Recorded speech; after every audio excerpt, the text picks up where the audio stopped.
استقلالیت دولتی کشور در رشد و پیشرفت همه بخش و ساحه‌های خوجگی خلق مملکت مساعدت کرده با راه اندازی اقدام‌های نجیب و سازنده سال تا سال مملکت ما به دیاری آباد و پیشرفته تبدیل یافته ایستاده است. بنیاد و به استفاده دادن بنا و انشاءات خوشتر و مهیا نمودن انفراساختار محل بهر نایل گردیدن ساکنان به زندگی شایسته از هدفهای پیشگرفته حکومت جمهوری تاجیکستان محسوب یافته در این روند تدبیرهای آبادانی وسعت تازه میگیرد. تعمیر و ازنوسازی راه‌ها یکی از بندهای اساسی نقشه چورابینی‌های آبادانی بخشیده به استقبال شایسته جشن 35 سالگی استقلالیت دولتی کشور به حساب رفته. در این سهم مسئولین در همبستگی با ساکنان صاحبکاران راه‌های اهمیت محلی داشته را نیز منفعش کرده ایستادند. چنین اقدام سازنده در راه اهمیت محلی داشته کوچه به نام صدرالدین عینی شهر با سهم سرریاست وزارت مالیه جمهوری تاجیکستان در ولایت ختلان انجام داده شد که این اقدام در بهسازی روابط نقلیات گوناگون جمعیتی نقشی مهم می‌بازد.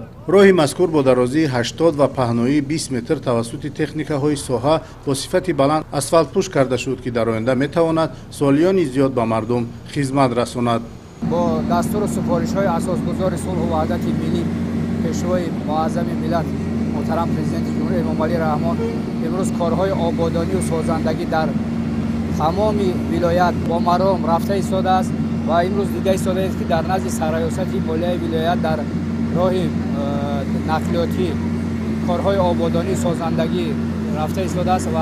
راهی که از نزد سرریاست مالیه ولایت میگذرد پخش کرده ایستادند و در آینده نیز کارهای آبادانی و سازندگی ادامه خواهد یافت. این تدبیر از یک جانب در حل مشکلات روایی واسطه‌های نقلیات مساعدت نماید، از جانب دیگر در زیبایی سیمای مرکز شهر نقشی مهم می‌گذارد. ما کارمندان سرریاست مالیه ولایت ختلان سهم گرفتیم که برای آبادانی 35 سالگی یک سهم خود را برای آبادانی همین مثال پیش مؤسسه‌مان با همراهی کارگران با تاریخ حشر اسفالت پوش کرده ایستاده. شهر باختر که مرکز مأموری ولایت ختلان به حساب می رود در دوران صاحب استقلالی مملکت روز از روز آباد و زیبا گردیده شرایط کار و روزگار ساکنان به مراتب بهتر گردیده است. چنین اقدامات سازندگی من بعد نیز با تشبث سرریاست وزارت مالیه جمهوری تاجیکستان در ولایت ختلان ادامه خواهد یافت.